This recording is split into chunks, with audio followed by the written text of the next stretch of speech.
यूहन्ना को स्वर्ग में एक स्वर्गदूत की आवाज सुनाई देती है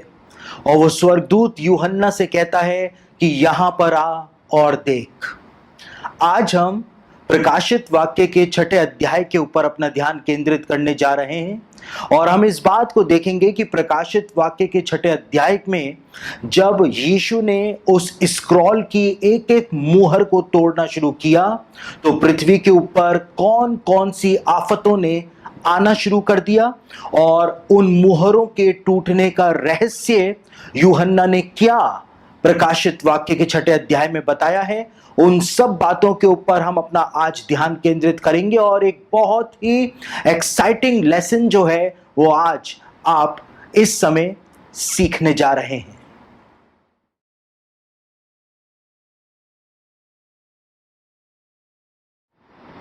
मैंने दृष्टि की और देखो एक श्वेत घोड़ा है और उसका सवार धनुष लिए हुए है और उसे एक मुकुट दिया गया और वह जय करता हुआ निकला कि और भी जय प्राप्त करे। और प्रकाशित वाक्य के 6 अध्याय उसके दूसरे वचन के अंदर यूहन्ना एक सफेद घोड़े का, श्वेत घोड़े का जिक्र करता है और उसके सवार के बारे में भी वो बताता है कि उसके सवार को एक मुकुट दिया गया और एक धनुष दिया गया और वो जय प्राप्त करता हुआ निकला कि और भी वो जय प्राप्त करता चला जाए। और कलीसियाई इतिहास के 2000 सालों के अंदर जितने भी कलीसियाई विद्वान आए, उनके इस सफेद घोड़े और इसके सवार को लेकर के अलग अलग मान्यताएं रही हैं। और कलीसिया के अंदर कई सारे प्रोफेसी एक्सपर्ट्स के द्वारा ऐसा माना जाता है कि ये सफेद घोड़ा और इसका सवार जो है, जिसको एक मुकुट दिया गया और जिसको एक धनुष दिया गया, ये यीशु मसीह का प्रतीक है। और कई सारे प्रोफेसी एक्सपर्ट ऐसा मानते हैं कि यीशु मसीह के सुसमाचार की कोई रोक नहीं है। जिस प्रकार से ये सफेद घोड़े का सवार निकला और ये जय प्राप्त करता हुआ निकलता ही चला गया, ये यीशु मसीह के सुसमाचार को जो बीते 2000 सालों से प्रचार किया जा रहा है उसको दर्शाने के लिए यहां पर यूहन्ना ने भविष्यवाणी की थी। कई सारे प्रोफेसी एक्सपर्ट्स जो हैं उनका यह भी कहना है कि यहां पर यीशु मसीह के बारे में नहीं, लेकिन एंटी क्राइस्ट के बारे में बताया गया है कि यहां पर एंटी क्राइस्ट अंत के दिनों में जब प्रकट होगा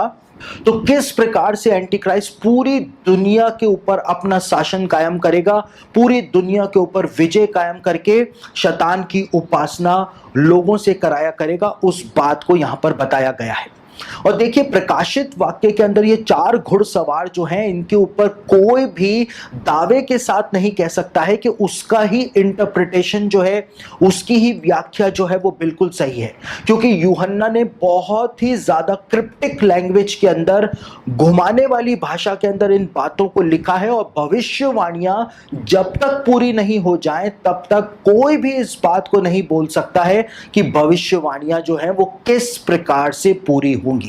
तो यहां पर अलग अलग बाइबल के स्कॉलर्स जो हैं उन्होंने अपने अलग अलग विचार व्यक्त किए हैं और हो सकता है कि यहां पर यीशु मसीह और उसके सुसमाचार के बारे में बताया गया हो सकता है कि यहां पर एंटी क्राइस्ट के बारे में बताया गया हो, लेकिन हम किसी भी चीज को दावे के साथ नहीं बोल सकते हैं कि यहां पर एंटी क्राइस्ट या यीशु मसीह के द्वारा ही के बारे में ही बताया गया है। और हम यहां पर और दूसरी व्याख्याएं जो हैं उनको भी रख करके देख सकते हैं, क्योंकि जब तक ये भविष्यवाणियां पूरी नहीं हो जाएं तब तक हमको भी ये बात पता नहीं चल पाएगी कि यूहन्ना ने वास्तव में हमको क्या बताने का प्रयास किया था। उदाहरण के रूप में हम इसी सफेद घोड़े के ऊपर वर्तमान समय की परिस्थितियों को रखकर भी एक व्याख्या कर सकते हैं। यहां पर जिस प्रकार से एक सफेद घोड़ा बताया गया है और उस सफेद घोड़े के सवार को एक मुकुट दिया गया है, मुकुट जो है उसको लैटिन भाषा के अंदर कोरोना कहा जाता है और कोरोना का मतलब होता है मुकुट। और आज आप देख सकते हैं कि पूरी दुनिया के अंदर कोरोना वायरस जो है वो फैला हुआ है और सफेद रंग जो है वो केवल पवित्रता का ही रंग नहीं होता है, लेकिन सफेद रंग जो है वो कफन का भी रंग माना जाता है, कफन का भी रंग होता है। और यहां पर जब सफेद घोड़े के बारे में बातचीत की गई है तो घोड़े का मतलब होता है तेज गति से चलना, बहुत तेज भागना। उसको घोड़े को उस वजह से ही जाना जाता है। और यहाँ पर हम देखते हैं कि एक कोरोना के बारे में बताया गया है कि उसको कोरोना दिया गया, उसके हाथ में धनुष दिया गया, तीर नहीं दिया गया, और वो बहुत तेजी के साथ निकला, सफेद घोड़े पर निकला और जय प्राप्त करता ही चला गया, उसको कोई भी नहीं रोक पाया। और आज हम बिल्कुल वैसा का वैसा होते हुए देख रहे हैं। कोरोना वायरस पूरी दुनिया के अंदर फैलता चला जा रहा है। पूरी दुनिया में लाखों लोग जो है वो मौत की नींद सो चुके हैं, जैसा कि सफेद रंग वहां पर बताया हुआ है, और वो जय प्राप्त करता हुआ निकला चला जा रहा है। कोई भी इंसान, कोई भी वैज्ञानिक उसको रोक ही नहीं पा रहा है। तो इस प्रकार से हम अलग अलग व्याख्याएं जो हैं इन घोड़ों की दे सकते हैं, और अंत के दिनों की जो सिनेरियो जो बन रहा है उससे हमको एक व्याख्या जो है वो ऐसी भी हम सफेद घोड़े की कर सकते हैं। हमको यहाँ पर दिखता है कि वास्तव में जो यूहन्ना ने लिखा है बिल्कुल वैसा का वैसा हमारे सामने घटता चला जा रहा है। लेकिन उसके बावजूद हम इस बात को नहीं कह सकते हैं कि यूहन्ना ने यहाँ पर कोरोना वायरस के बारे में ही बताया है। इस बात को हम दावे के साथ नहीं कह सकते हैं। हो सकता है कि यूहन्ना ने यहाँ पर कोरोना वायरस के बारे में भी नहीं बताया हो, लेकिन हमको एक संकेत जो है वो यहाँ से मिलते हैं कि हो सकता है यूहन्ना ने यहाँ पर कोरोना वायरस का ही संकेत प्रदान किया हो। और आगे जब हम बढ़ते हैं तो वहां पे एक लाल घोड़े के बारे में यूहन्ना बताता है, और लाल रंग जो है वो युद्ध का रंग, खून का रंग जो है वो माना जाता है। यानी कि यूहन्ना एक संकेत देता है कि जब ऐसे ही कोई बड़ी विपदा संसार के ऊपर आएगी, उसके बाद युद्ध जो है वो विश्व के अंदर दस्तक देना शुरू कर देगा।